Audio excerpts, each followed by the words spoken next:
स्वागत आहे आपल्या A1 तडका या चॅनल मध्ये। तर आपण आपल्या चॅनल मध्ये वेगवेगळ्या फ्लेवर्सचे एकाच बेस पासूनचे आईस्क्रीम बनवलेले आहेत। त्याचपैकी एक म्हणजे ओरिओ बिस्किटचं आईस्क्रीम कसं बनवायचं ते आज आपण पाहणार आहोत।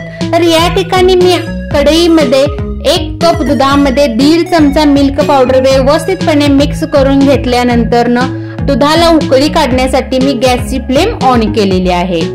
त्यानंतर त्याच्यामध्ये 1.5 चमचा मी साखर घातलेला आहे। तुम्ही या ठिकाणी कमी किंवा जास्त या प्रमाणामध्ये साखरेचा वापर करू शकता।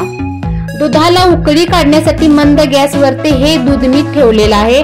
त्यानंतर दुसऱ्या एका ठिकाणी छोट्याशा बाउल मध्ये 1 चमचा कॉर्न फ्लोअर मध्ये थोडंसं दूध घालून त्याची पेस्ट बनवून घेतलेली आहे आणि ही पेस्ट उकळलेल्या दुधामध्ये अगदी व्यवस्थितपणे सतत हलवत राहायचं, आणखी व्यवस्थितपणे मिक्स करून घ्यायचं।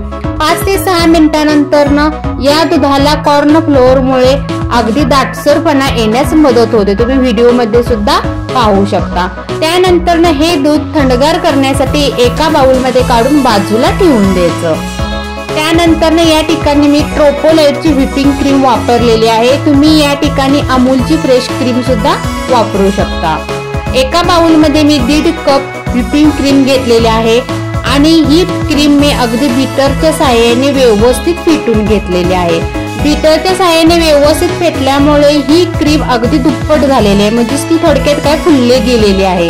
त्यानंतर यामध्ये मी थंडगार करण्यासाठी ठेवलेलं जे दूध होतं कॉर्न फ्लोअरचं ते दूध या ठिकाणी मी ऍड केलेलं आहे आणि स्पॅच्युलाच्या मदतीने पुन्हा एकदा व्यवस्थितपणे मिक्स करून फेटून घेतलेला आहे।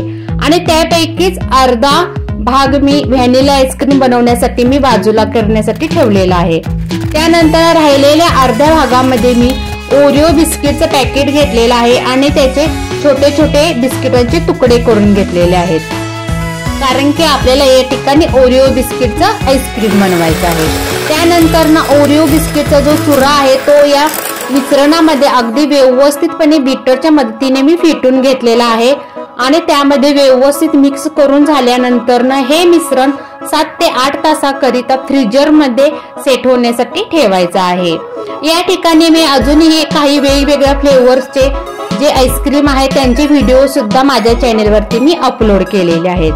त्यानंतर त्याच्यावरती थोडेसे बिस्किटचा चुरा जो असतो तो म्हणजे बिस्किटचे जे क्रश केलेले आहेत ओरिओचे ते त्याच्यावरती पसरवलेले आहेत आणि कंटेनरला घट्ट झाकण लावून फ्रीज मध्ये सेट होण्यासाठी ठेवलेलं आहे।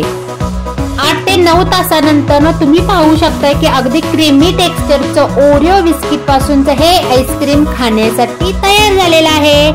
तर चला मग मंडळी, तुम्ही सुद्धा तुमच्या फॅमिली सोबत हे क्रीमी टेक्स्चरचं ओरिओ बिस्किट आईस्क्रीम एन्जॉय करा। धन्यवाद।